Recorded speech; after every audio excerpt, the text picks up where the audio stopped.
सत्संगत जी, प्यार से कहना धन निरंकार जी। तो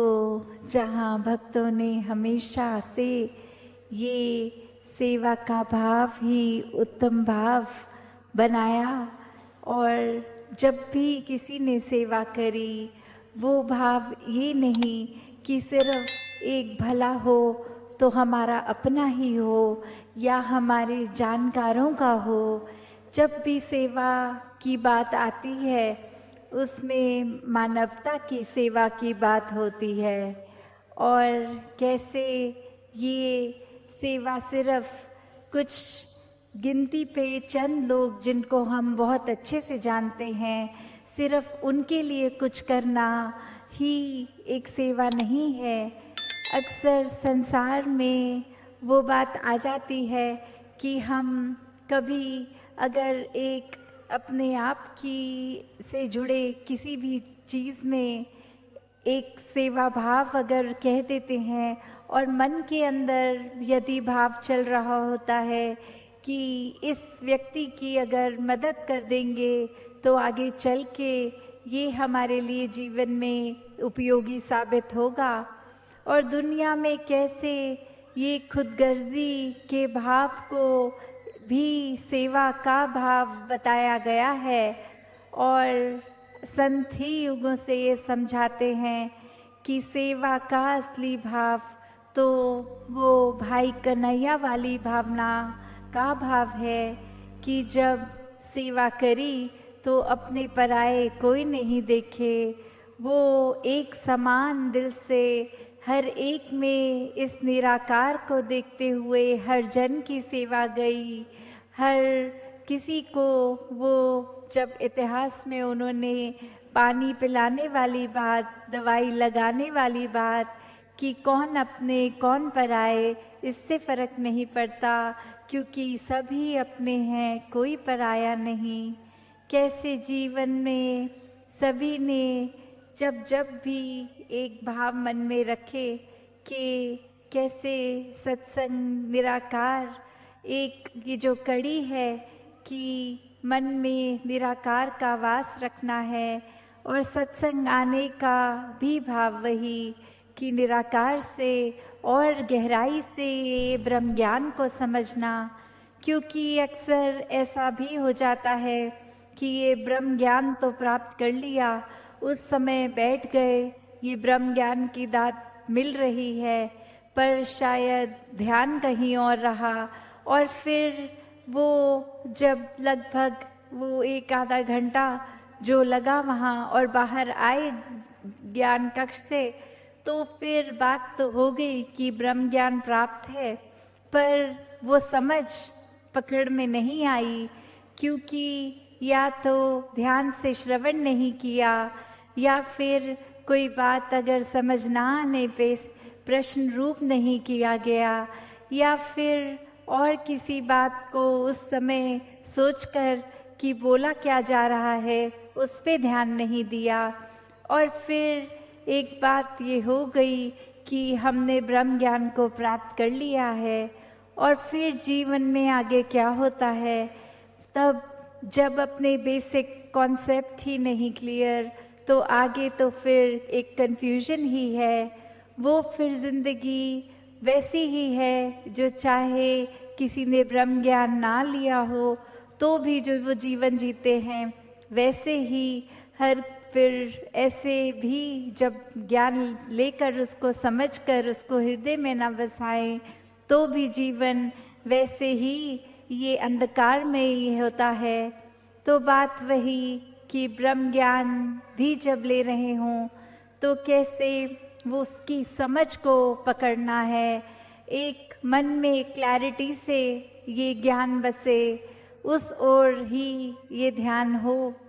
आगे अक्सर ये भी देखा गया है संसार में कि कोई अगर व्यक्ति जब मिशन से परिचित नहीं होते और वो एक आकर किसी व्यक्ति को देखे जो यहाँ संगत में बहुत महापुरुष अगर दुनियावी रूप में सक्सेसफुल होते हैं, एक माया रूप उनके प्रति निरंकार ने अगर ये धन दौलत अधिक दी होती है, तो अक्सर कुछ इस तरह का भी प्रभाव ले लेते हैं कि इन्होंने अगर ब्रह्म ज्ञान लिया है तो ही इनके पास धन दौलत है, तो ही ये इनका परिवार कोई ज़्यादा बीमार नहीं पड़ता, और ऐसे मन से फिर वो सत्संग की ओर आते हैं कि यदि हम भी ले लेंगे और वो प्राप्त हो जाए तो हमें भी धन दौलत मिलेगी, हमें भी एक बीमारी रहित शरीर मिलेगा। तो जब ऐसे भी आके एक ब्रह्म ज्ञान रूप में जुड़ते हैं तो ये सवाल उस समय उनका भी कि आप अगर ब्रह्म ज्ञान लेना चाहते हो तो उसके पीछे कोई वेस्टेड इंटरेस्ट नहीं, कोई एक भाव मन में इच्छा का अपनी नहीं। ब्रह्म ज्ञान लेने के लिए मन तभी जब वो एक जिज्ञासु मन हो, जब बात इस शरीर की हो ही ना, जब बात सिर्फ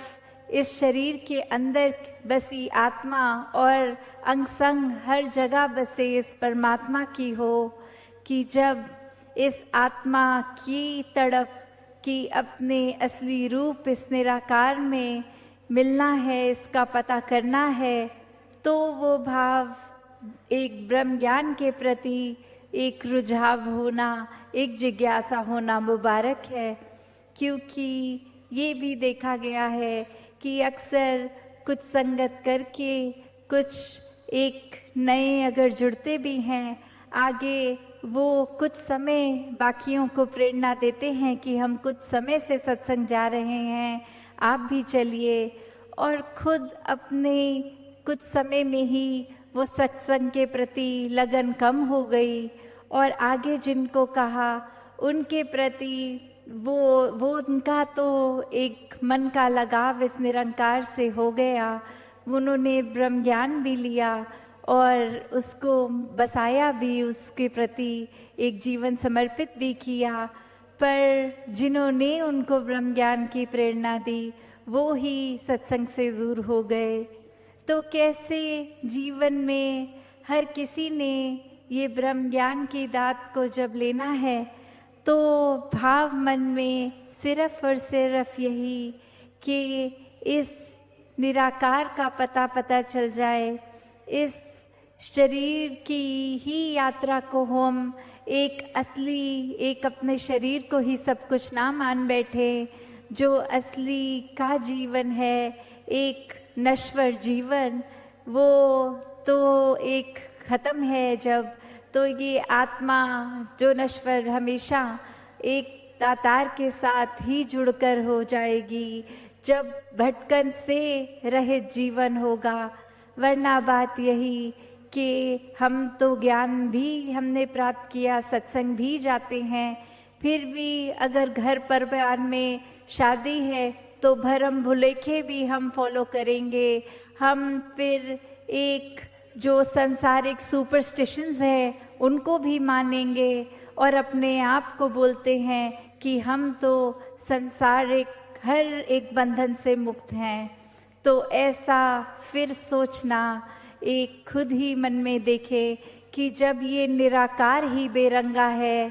तो इसकी समझ आने पर हम अपने मन में तरह तरह के नज़र के, रंग के, भेदभाव के, जाति पाति के अगर चश्मे लगा के बैठे हैं तो कहाँ हुए हम फिर इन बंधनों से मुक्त। तो ब्रह्म ज्ञान को भी उस तरह ही समझना है कि एक ये निराकार हर किसी के लिए एक मुक्ति का ये मार्ग, जब निराकार को पहचान लिया तो वो जीवन में बनना है, ना कि एक निरंकारी होने का मतलब ये नहीं कि खुद को और ज़्यादा एक सुपरस्टिशंस में बांध लें, भ्रम भुलेखे में डाल लें। एक निराकारी होने का मतलब ही इस निरंकार को हर पल जीना है, इस निरंकार से एकमिक रहना है, और जो वाकई ही एक निरंकारी बनेंगे इस तरह, वो किसी भी माया रूप के बंधन में नहीं है, वो किसी भी दिखावे के बंधन में नहीं है, वो किसी भरम भुलोकों के बंधन में नहीं है। तो दासी और अधिक समय ना लेके इन्हीं शब्दों से आपसे इजाज़त चाहेगी। साथ संगत जी, धन्यवाद।